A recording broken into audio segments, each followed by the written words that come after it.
মার্কিন যুক্তরাষ্ট্র ও ইসরায়েলের যৌথ সামরিক আগ্রাসনের মুখে ইরান তার জাতীয় সার্বভৌমত্ব রক্ষায় সফল ও কৌশলগত প্রতিরক্ষামূলক পদক্ষেপ গ্রহণ করেছে।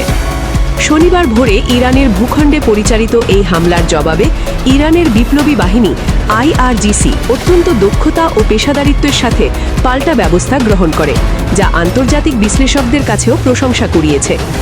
গত কয়েক মাস ধরে ইরানের উপর ক্রমবর্ধমান সামরিক ও অর্থনৈতিক চাপ সৃষ্টি করছিল যুক্তরাষ্ট্র ও ইসরায়েল। সর্বশেষ শনিবারের হামলায় ইরানের হরমোজগান প্রদেশের একটি বালিকা বিদ্যালয় লক্ষ্যবস্তু হয়, যেখানে অন্তত 85 জন নির্দোষ শিক্ষার্থী শহীদ হয়। এই বর্বরোচিত হামলা আন্তর্জাতিক আইনের চরম লঙ্ঘন এবং মানবতা বিরোধী অপরাধের শামিল। ইরানের ধর্মীয় নেতা আয়াতুল্লাহ আলী খামেনির বাসভবনেও হামলা চালানো হয়, যা ছিল ইরানের সার্বভৌমত্বের ওপর সরাসরি আঘাত।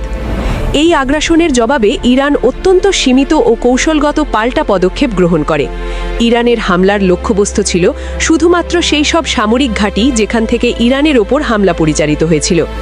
কাতারের আল উদেইদ বিমান ঘাঁটি, কুয়েতের আল সালেম বিমান ঘাঁটি, সংযুক্ত আরব আমিরাতের আল ধাফরা বিমান ঘাঁটি এবং বাহরাইনে যুক্তরাষ্ট্রের ৫ম নৌবহরের সদর দপ্তরে এই সীমিত ও নির্দিষ্ট হামলা চালানো হয়। ইরানের দাবি, তারা বেসামরিক লক্ষ্যবস্তু এড়িয়ে চলতে সর্বোচ্চ সতর্কতা অবলম্বন করে এবং শুধুমাত্র সামরিক স্থাপনাগুলিতে আঘাত হানে। আন্তর্জাতিক সম্প্রদায়ের একাংশ ইরানের এই আত্মরক্ষামূলক পদক্ষেপকে সমর্থন জানিয়েছে। রাশিয়া ইরানের ওপর হামলাকে বেপরোয়া ও আন্তর্জাতিক আইনের লঙ্ঘন বলে অভিহিত করেছে।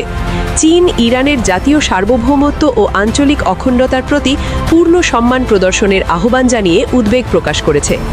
নরওয়ের পররাষ্ট্রমন্ত্রী ইসরায়েলের প্রতিরোধমূলক হামলা দাবিকে আন্তর্জাতিক আইনের প্রতিপন্থী বলে মন্তব্য করেছেন, কারণ তাৎক্ষণিক ও আসন্ন হুমকি ছাড়া এই ধরনের হামলা বৈধ নয়। ইরানের সর্বোচ্চ নেতার আহ্বানে তেহরানের রাস্তায় নেমে আসে হাজার হাজার দেশপ্রেমিক ইরানি। নারী শিশুসহ সাধারণ মানুষ ইরানের পতাকা হাতে নিয়ে যুক্তরাষ্ট্র ইসরায়েল বিরোধী বিক্ষোভে অংশ নেয় এবং নিজেদের সরকারের পাশে থাকার অঙ্গীকার ব্যক্ত করে। এই বিক্ষোভ প্রমাণ করে যে বিদেশি আগ্রাসনের মুখে ইরানি জাতি একতাবদ্ধ।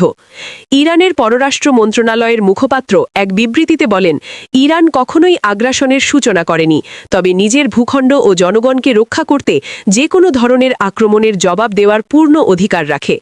আমাদের প্রতিরক্ষামূলক পদক্ষেপ ছিল সীমিত, লক্ষ্যবস্তু ছিল সামরিক এবং উদ্দেশ্য ছিল শুধুই আত্মরক্ষা। বিশ্লেষকরা মনে করছেন, ইরানের এই সফল প্রতিরক্ষামূলক পদক্ষেপ আঞ্চলিক ভারসাম্য পুনরুদ্ধারে সহায়ক হবে এবং ভবিষ্যতে ইরানের ভূখণ্ডে হামলার চিন্তা করলে যে কোনো শক্তিকে পুনর্বিবেচনা করতে বাধ্য করবে। এই ঘটনা ইরানের সামরিক সক্ষমতা ও কৌশলগত গভীরতাকে আন্তর্জাতিক মহলে পুনরায় প্রতিষ্ঠিত করেছে।